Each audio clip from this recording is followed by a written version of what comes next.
now let's turn our attention to another condition that often becomes an important stepping stone for cataract surgeons on their journey towards mastering refractive surgery. To guide us to the Eye Foundation's approach to astigmatism management, we now turn to Dr. Shreyas Ramamurthy, again a young ophthalmologist and a leading expert in cataract and refractive surgery. He will share insights on why toric intraocular lenses are the secure choice for precise and stable vision correction, highlighting the importance of rotational stability and diagnostic precision in achieving superior patient satisfaction. Dr. Shreyas Ramamurthy is the director and a leading cataract and refractive surgeon at the Eye Foundation India, who specializes in toric IOLs, presbyopia correction, and advanced refractive procedures. So Shreyas, what's your approach to astigmatism management at Eye Foundation, recognized for maintaining high standards, affordability, and consistently delivering excellent clinical outcomes to a broad range of patients? Can we have, yes. Hello everyone, I'm Dr. Shreyas Ramamurthy from the Eye Foundation group of eye hospitals. I'm a director here and as well as a practicing cornea, cataract and refractive surgeon. The Eye Foundation has always been known as a front runner in technology, delivering quality eye care by using appropriate technology, but at the same time being very affordable. And that is a key mantra that is there in every person in this organization, that we have to be affordable. We should be able to deliver quality eye care with the best of technology to the entire gamut of society. Today, we stand at 25 eye hospitals spread across Tamil Nadu, Kerala and Karnataka. The expectation of the patient as well as the caregiver is such that we have to achieve optimal results comparable to what we achieve with refractive surgery itself. After the registration, they first undergo a basic vision testing and refraction by a well-trained optometrist, who then does a slit lamp examination. The first thing that a patient undergoes is the optical biometry, because the essence of the cataract surgery and its outcome will be determined by how accurate our optical biometry is. Based on the results of the optical biometer, the patient then goes to a counselor who's essentially a senior optometrist. When the patient has a significant astigmatism, in our practice it's around 40% of patients, an aberrometry, a Scheimpflug based topography, any eye trace like equipment which gives us a function of the internal index of the eye, a dry eye assessment which is also done looking at the tear meniscus, the tear breakup times, all these investigation results.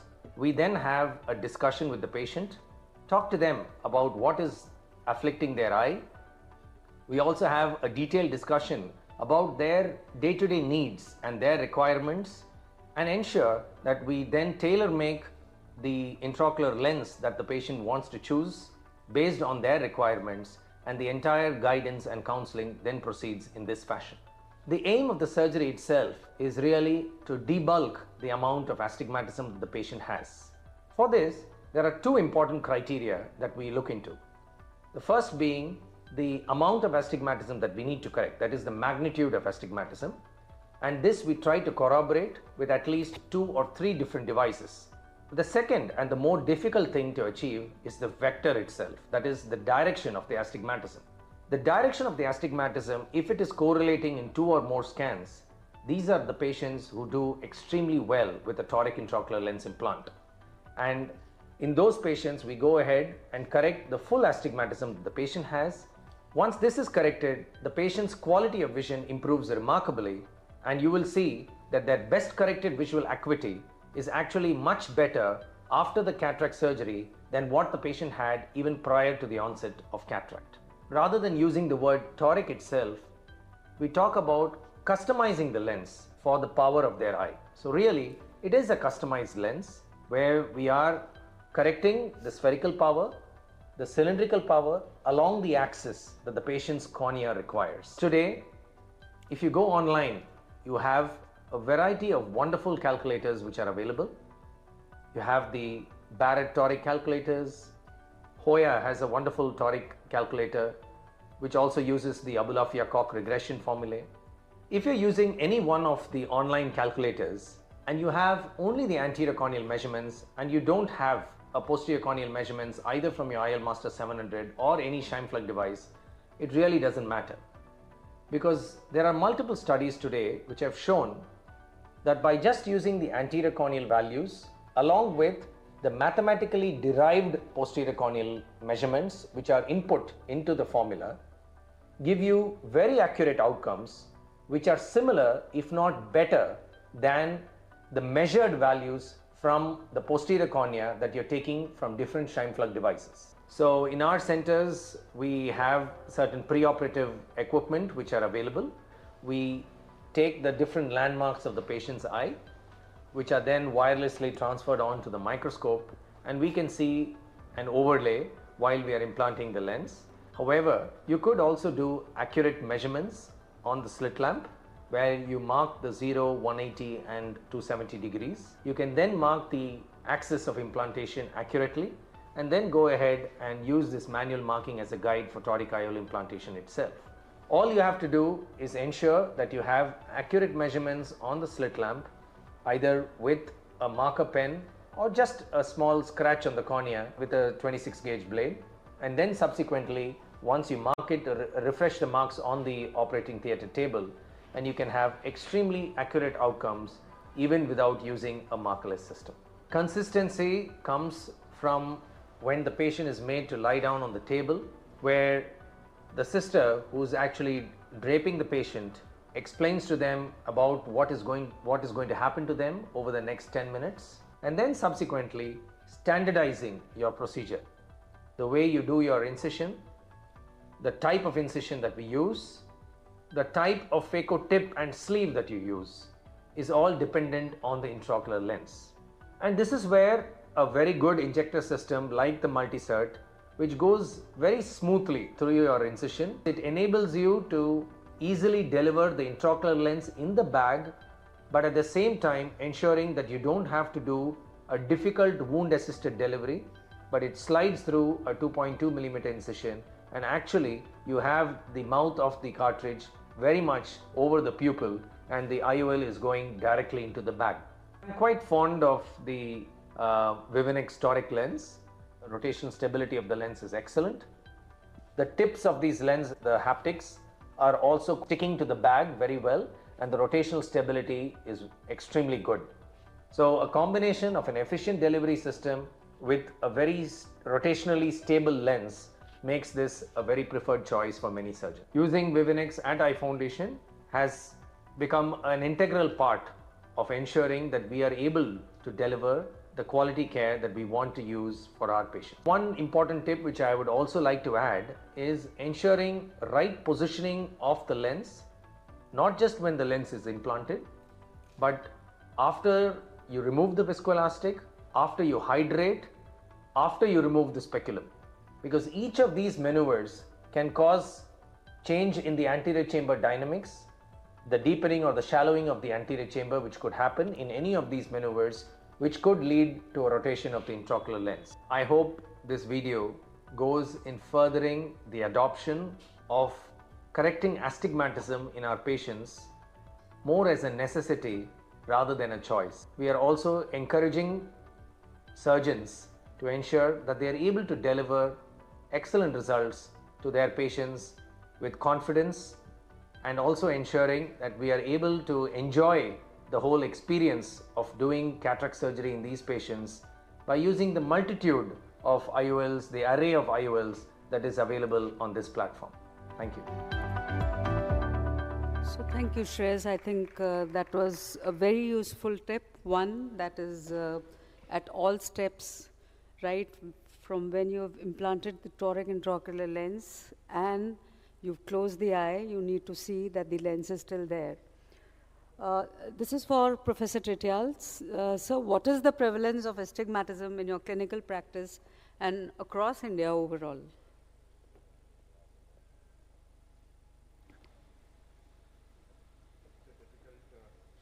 Mike? It's a difficult question to answer. Across India, I have no idea. But I can tell about what is my experience in, when I was in RP Center. I think, one thing which has changed the life of surgeons and life of patient in cataract surgery has been the introduction of toric IOLs, because we have been struggling to correct the toricity of cornea when we should do cataract surgery, and think about other measures to correct this astigmatism, which maybe arcuate keratotomy or LRIs. They were not very predictable. And since this toric IOL has come up, it's made life easy for all of us. If I see my journey before 2010 or so, and my toric IOL induction would be around 10 to 15%. Now, if I look into 2020s, my toric IOL amount ranges 60 to 70% of my cases. Why? Mainly because of introduction of these newer generation lenses, where the little bit of residual astigmatism can take away all the advantages. You all understand that. And therefore, if you have people with less than one diopter cylinder, which Supriya talked about that, it's necessary to correct that also. The toric dimension has increased, and its use also has increased, and its advantage, we all know how effective that is. So I say in my practice as such, it has been 60 to 70% of my cases are toric. In some of my OT lists, sometimes it is 90% also. So it depends how you see your patients. As one word I take from Supriya, I said, we have to understand the patient. I think that is one of the word I picked up today, because if you understand your patient, you can manage the patient better. And that not only because of your investigation, it is your acceptance of knowing the patient right from he or she, how does they approach their post-surgery, their rehabilitation. That means type of work they are going to do. That is very important. And not only for trifocals, if you are going for ERB lenses, EDOF lenses, the toric part has to be there. And what we talked about stability, I think that is a design which has made huge difference now, where stability is very important. Even a 3-degree to 7-degree rotation can make a huge difference in these multifocal, trifocal lenses. I think it's a very significant change which is happening in our practice, and that we have to look into.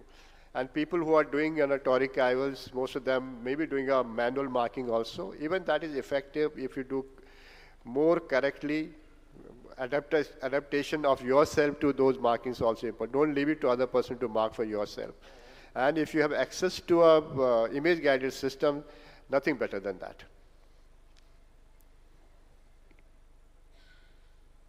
So, what are the strategies that you think one should embark on to increase the adoption of the toric intraocular lenses?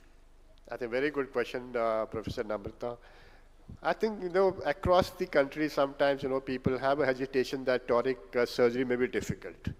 In fact, it's not difficult at all. It is same as what routine surgery you've been doing. If you are doing a good surgery, it's same. Only thing different is the intraocular lens has to be put in the axis of desirable area. That is the steeper axis of a corneal astigmatism. The importance there, which we have been highlighted by both Shreyas and Supriya, is to do a biometry as a first step investigation for your patients.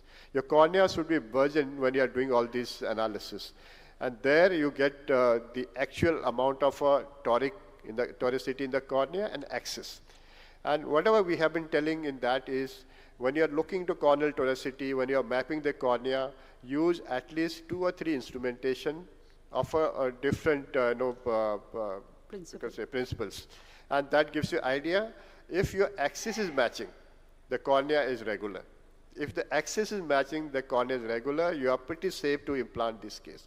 If your axis is getting different more than 10 degrees, there's something wrong there. Either ocular surface is poor, or you have touched the cornea before you take this investigation. In that situation, put an artificial tear, call the patient again and see it. Whenever there's a variability in your readings, make sure you get the patient multiple times to get the same readings.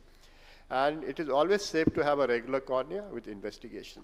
Second important part is, as I talked about, once you know what is the axis of your implantation, the markings are very, very important. That can be done in the slit lamp with your experience. It can be done by various other means. You can use, if you're using manual things, bubble marker are the best ones to give you a good horizontal appreciation. If you have 3 marks, 6, 9, 3, 9, and 6 o'clock, it gives a nice orientation to put good markings there. But I think it is the understanding of your surgical skills to put a proper marking and proper placement. But if you have access to various devices, nothing better tthan that. We have now femtosecond laser devices which can also give you a marking in the anterior capsule, apart from the other ways, and that is also simpler. So it's not very difficult. I would say it's very simple, and go for a toric IOLs. If you are doing a monofocal lenses, anything more than one you should correct. If you are going for trifocal lenses, anything less than one also you have to look into. Other thing which is very important for our trifocal lenses is to understand the total corneal astigmatism. That is taking care of both anterior and posterior corneal curvature. Because we all know the posterior is always against the rule. If your anterior is also against the rule, you are going to always undercorrect. If anterior is with the rule, you are going to overcorrect. So that has to be taken into consideration. Formulas which takes into consideration of posterior corneal curvature will always be better for you. So look for those important points. So thank you. I think that was a very useful suggestion. If there is a mismatch in terms of the axis of astigmatism, then you need to verify again. There's another aspect to it. If you have 2 or 3 instruments and there's a mismatch in the K value, then which K value will you use for IOL power calculation? Dr. Tityal, sir? Mismatch in the K values amongst 2 or 3 instruments, then what is your go-to K? That can happen in a difficult situation like a post-refractive surgery eyes, especially a radial keratotomy patients, or a patient who has ectasia like keratoconus eyes, keratoconic eyes. The basic idea there is to know the 2-3 things are there. One, as I said, maybe because of your way of investigation. But if you're done correctly, despite that you have a mismatch, then you have to take one of the instrument which is more reliable. So maybe I can go for either pentacam or a anterion, which can give a good profile of your cases. And if even that is little misleading, if I have 3 readings from 3 different instrumentation in a post-refractive surgery, I'll always take the flattest K amongst all these for our calculation IOL power, and that will safeguard yourself. I think again that's a very useful tip, that you take the flattest K if you have a mismatch in your Ks amongst various instruments. So the next question is for Dr. Richard Peckard. From your perspective, what strategies can we employ to further drive the adoption of toric intraocular lenses? And how do you think the visual outcomes correlate with the patient satisfaction? Dr. Richard? Yeah, I come from the United Kingdom, as probably you know, and we have 2 patient populations there. They're the patient population that have their surgery dealt with under the National Health Service, and then there are the private patients. And the incidence of toric lenses is completely different between them. There's a cost issue as far as the National Health Service is concerned with the various lens companies. So what is happening at the moment is some hospitals are negotiating to have a proportion of toric lenses and are putting them in, but there's actually quite a feeling amongst many of the surgeons that they can't be bothered to go down the toric route because the lenses are not readily available. In the private sector, it's a completely different matter because the majority of patients there will be trying to become more spectacle independent. And in that situation, you have an obligation to provide toric lenses and know how to put them in. In order to get more people to put toric lenses in, I think education for surgeons is very important. We've heard some wonderful points today about astigmatism.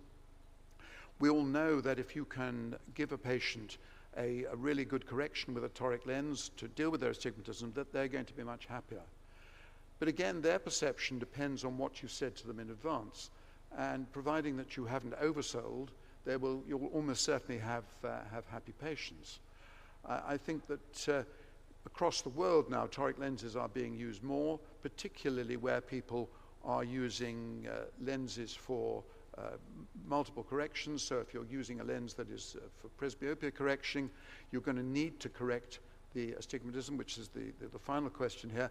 As far as my threshold is concerned, I would say that if you're putting in an EDOF lens, a trifocal lens, that a half a diopter is to be corrected. Graham Barrett did an interesting study with monofocal patients where he was using monovision with these patients, and he corrected half a diopter.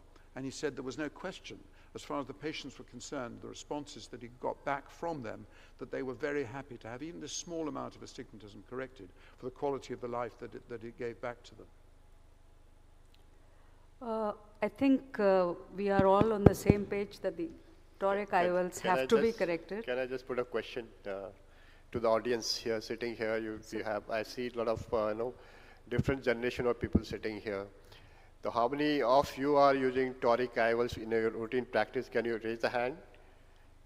So almost everybody. Almost 90% of people using toric IOLs. So how many of you have toric IOLs more than 20% of your list? Around 30%. How many you have more than 50% of your cases toric? Only 2%. So don't sit down. Look for your patient. Correct. As Richard said, even a 0.5 diopter makes a huge difference in your cases. Try to correct astigmatism as far as possible for your patients. Thank you. So I think when in spectacles we correct toricity and we never leave a patient just on a sphere, we always give a cylinder. Similarly, likewise, why leave a patient just on sphere and make the patient, just correct the sphere. So toricity, even intraocularly, has to be corrected just like we do it extraocularly, whether it is with contact lenses or with spectacles. So this question is for Shreyas. One question. Those people who are not using toric regularly, do you think the cost is a major factor? Raise your hand. 90%. I request all the companies who are making toric IOLs, the cost should be as, spherical lenses. Your acceptance will be 100%. No, there is another thought that maybe for low cylinders, the cost should be almost equal to that. Maybe for higher cylinders, you can keep it, but if you have a cylinder up to 1.5, if that is, then that will make the difference between the 20% to the 50%. So I think that is in the mindset of our people in India. The cost is a major factor, because I've seen in places like All India Institute also, if I have a spherical lens and a toric lens, this is 2.5 times costlier than the spherical lens, which is a deterrent for most of our patients. So that can be one area we should look into. So I think just one point is that when you're doing the biometry, you should always do the biometry for a toric lens. Yes. And the biometry will tell you whether a toric lens is required or not. Because many of them may be wearing spectacles without astigmatism. But when you do a calculation, it will show you that the patient needs a toric lens. And we tell the patient that, see, the scan shows that you need a toric lens. If you don't use a toric lens, your vision is not going to be good. So if they say, no, I don't want a toric, then we take a negative consent, saying that you've been offered it and you have refused the toric lens.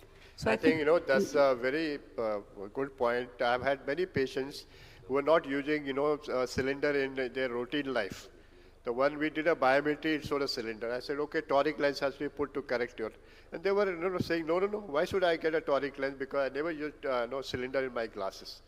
So I think there is a counseling which is important for these patients also. So another question from here is that if they've never used cylinders in their spectacles, do you find, because they are not used to it, and if you correct them with toric intraocular lenses, do you think that there would be concerns of adaptability in these cases? Yeah, I think that's a good concern. There are two things there. If patient was not using cylinder before in younger days, now patient has a cylinder, subsequent life. That means there has been either a corneal cylinder addition or a lenticular cylinder coming up these patients. Because as the cataract grows, sometimes there is a lens-induced cylinder comes up. And if you do, as Sri Ganesh said, if you do a good biometry, that will tell you, because that's going to take only the corneal part only. We are correcting only corneal cylinder. We are not correcting the total cylinder, which is covered by the other areas. Yeah, I think that should be important. That's an important point, that you have to distinguish between the lenticular cylinder, the corneal cylinder, and the total cylinder that is there. No, but one other thing that you have to distinguish is with the rule versus against the rule. So you have to be less forgiving or more forgiving depending on whether it's with the rule or against the rule, because a little bit with the rule is helpful. Yeah. So Shreyas, the next question is for you. Could you comment specifically on your practices around double checking the magnitude and axis of astigmatism? I think, like already was mentioned in the video and by Titial sir and the previous speakers as well, that it is important that we have a way of standardizing our measurements, because frankly, with the way surgery is done today with markers, whether it's manual or markerless systems, it's very often that we'll get the surgery on point, and the IOLs itself, the power and the direction, the vector are all very accurate. So most often, if you have a postoperative refractive surprise, it's really to do with the preoperative biometry and very little to do with the surgical process itself. So when you're doing the pre-op biometry, like was already discussed, I think what we really need to keep in mind is ensuring that biometry is your first test that you do, that even before a dilating drop or paracane or any other drop is instilled, which can affect the tear film dynamics and can cause some punctate erosions on the cornea, which can significantly affect the measurements. Now, cross-checking again is also to ensure whether you are getting the right measurements or not. Looking at the Myers or training your, if you're not doing it yourself, obviously training your optometrist or technician to ensure that the quality of the reading that they are getting on each instrument, the quality of the Myers, the completeness of the Myers that they are seeing is very, very important. Now, very often we will get magnitude which is similar, but getting the direction, that is the vector of the astigmatism, can be different from one instrument to the other, especially based on the way it images each of these the corneas, based on the imaging principle of the device itself. But suffice to say that once you have a patient who has a direction vector which is similar across 2 or 3 devices, then these are patients who are going to do extremely well with your toric intraocular lenses. Patients who have some amount of irregularity, we have used toric IOLs, we are using them regularly even with keratoconic patients, post-graft patients as well.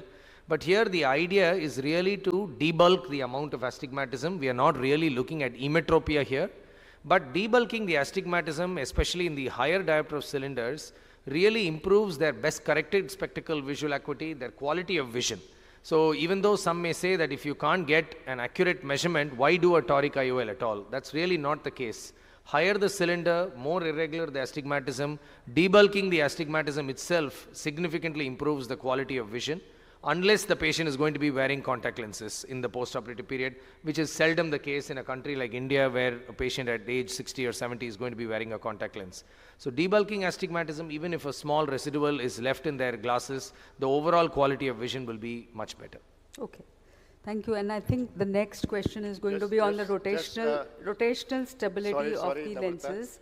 Sorry, Namrata, I got something in mind. Let me ask this question to Sri Ganesh, because he has a huge experience for our audience point of view. He talked about geometric and geometric plus. I know that geometric plus may not be a good idea in a patient. But what about geometric in a patient? Does it do better, or you always have to have a geometric plus? See, I always go in for the pairing approach because I think this gives the optimal kind of a result for the patient, optimal light distribution. Suppose the patient, and I always do geometric first. If the patient has a longer arm, reading distance is much longer, taller patient, then you can put geometric in both the eyes if they prefer better distance vision. Then the light distribution is more for distance and intermediate. Near, there is a little bit of compromise, but most patients want good distance, they want also good reading today. And many of the older patients, they want to read well. And some of the trifocals don't offer good reading, which if you put a geometric plus in the other eye, they will get good reading. Okay. I think point is made clear. Yeah. Sorry, Namrata. So, no, it's okay, sir. So I think a quick comment, because we have the next movie to do, and that is about the rotational stability. More so in myopic eyes, both for monofocal and for multifocal. So I think Shreyas did allude upon it, saying that one has to be careful at all steps in time. Eric, would you want to comment on it? Especially in the high myopes, I would avoid the plate haptic IOLs. I would go the geometric, the geometric platform, the Vivinit platform has proven to be very stable in those cases. Make sure that you use like the Barrett toric calculator or the EVO toric calculator. We also measure the posterior corneal astigmatism as well. And also the surgical step make a very good capsulorhexis, that they have coverage 360 degrees of the optic, and make sure also to remove all the OVD behind the IOL, especially in those high myopic patients, and also consider capsule tension ring in many